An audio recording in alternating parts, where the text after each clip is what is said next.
Most people don't know that a 401k rollover to a Gold IRA is completely tax-free if you do it correctly. If you're watching the news now, seeing economic uncertainty, and wondering if your paper-based retirement is enough to weather a storm, you are not alone. Many investors are starting to look at physical assets to add a layer of stability to their savings. Now, I've spent months researching the Gold IRA or individual retirement account space, so you don't have to.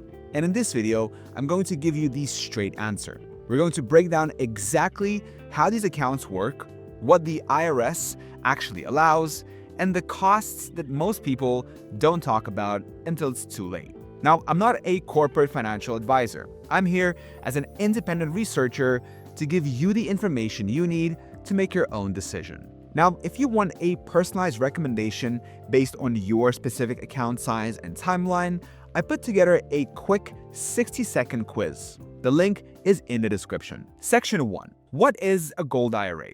Let's start at the very beginning with a simple definition. A Gold IRA is a self-directed retirement account that allows you to hold physical gold, silver, platinum, and palladium instead of just stocks and bonds. Now, you might hear the term self-directed IRA or SDIRA. Don't let the jargon intimidate you. In a traditional IRA at a big brokerage, your choices are usually limited to what they sell: stocks, bonds, and mutual funds. Now, self-directed simply means you have more control.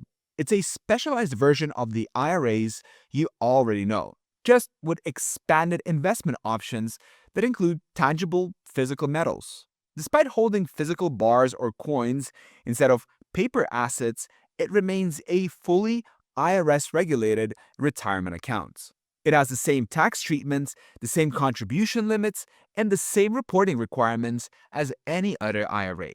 You own the metal, but a custodian handles the administration and compliance to keep the IRS happy. How it differs from a regular IRA. So how does this actually differ from the IRA or 401k you probably have right now? Asset type.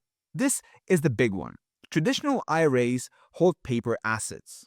Gold IRAs hold physical bullion. Custodian.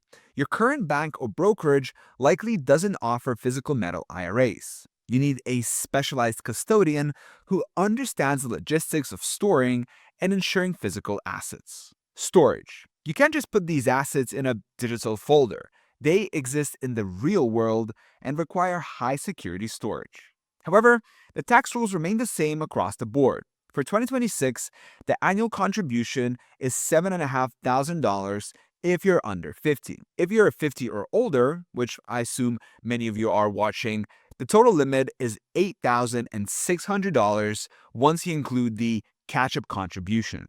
These limits apply to all your IRAs combined, so keep that in mind if you have multiple accounts. What metals qualify? IRS purity rules. This is a non-negotiable area.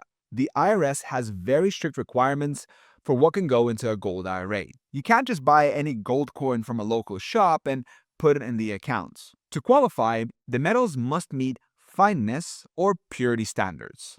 Gold must be at least 99.5% pure.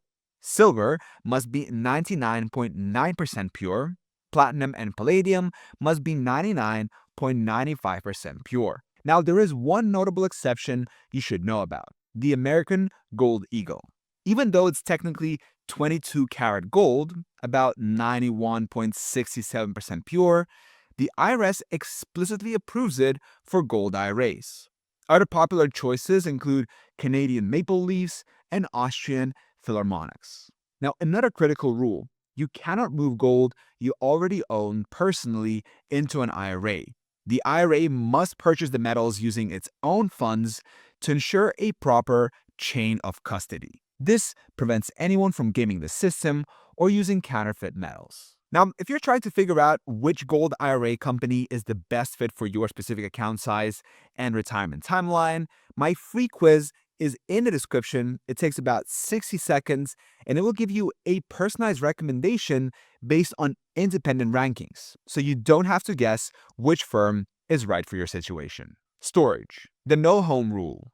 One of the biggest mistakes beginners make is thinking they can store their IRA gold in a home safe or a local bank's safe deposit box. This is strictly prohibited. The IRS requires that all IRA-held metals be stored by an approved trustee or in a professional depository. These are high-security, insured vaults, often located in places like Delaware or Utah.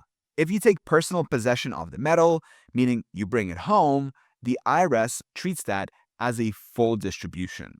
If you're under 59 and a half, that means you'll pay regular income tax on the entire value plus a 10% early withdrawal penalty. Worse, the IRS could disqualify your entire IRA. The rule is simple. You can look at the records of your gold, but you cannot touch it until you take a formal distribution in retirement. Traditional versus Roth Gold IRAs. A Gold IRA is really just a label for the type of assets inside. You still have to choose the tax structure, traditional or Roth. Traditional Gold IRA. This is usually funded with pre-tax dollars. Your contributions may be tax deductible now, and gold grows tax deferred. You pay taxes only when you withdraw the money in retirement, at whatever your tax rate is then. Roth Gold IRA. This is funded with after-tax dollars. You don't get a tax break today, but the massive benefit is that qualified withdrawals after age 59 and a half are completely tax-free. For most people in our 55 to 70 age bracket, the choice depends on your current tax bracket versus what you expect it to be in retirement. If you think taxes are going up, the Roth might be more attractive. If you need the tax break today, traditional is often the go-to. Who is this for and who is it not for? So let's be honest. Gold IRAs are not for everyone, and it's important to know which camp you fall into before moving any money. Who it's for. Historically, gold has been used as a hedge against inflation and a way to diversify a portfolio so you're not 100% dependent on the stock market.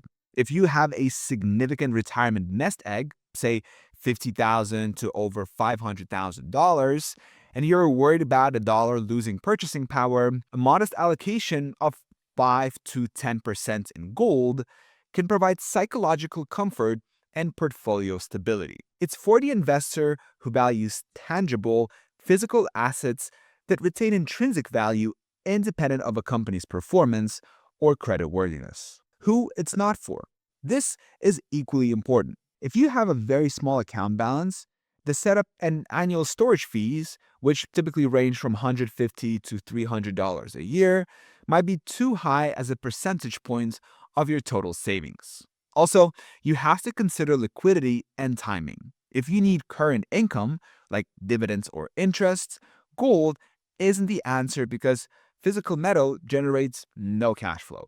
Furthermore, if you have a very short timeline before you need to make withdrawals, the transaction friction can be a deal breaker. Unlike a stock or an ETF that you can sell with the click of a button, selling physical gold coins or bars involves dealer spreads and shipping logistics.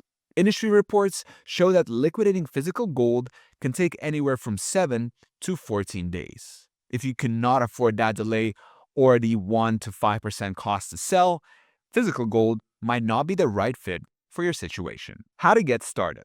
Opening an account is a coordinated process between 4 players: you, the custodian, the dealer, and the depository. First, select a custodian. You need a firm that specializes in self-directed IRAs.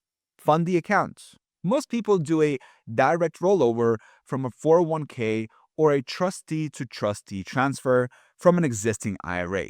This ensures you never touch the money, so there's no tax penalty.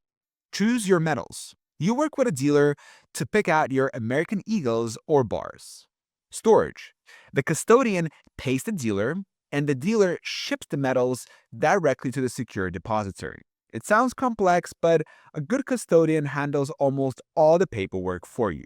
Now, before you open an account with any Gold IRA company, take 60 seconds to answer 5 quick questions on my quiz. It helps to find out which company is actually the best fit for your specific account size and goals. The quiz is completely free, there's no obligation, and the link is right there in the description below. I've spent the time doing the research, so you don't have to. And a quick note before we go, everything in this video is for educational purposes only and doesn't constitute financial advice. I'm an independent researcher, not a licensed financial advisor. Always consult a qualified professional before making any investment decisions. If you found this video helpful, then I recommend watching this video next, where we break down the exact rollover steps in detail.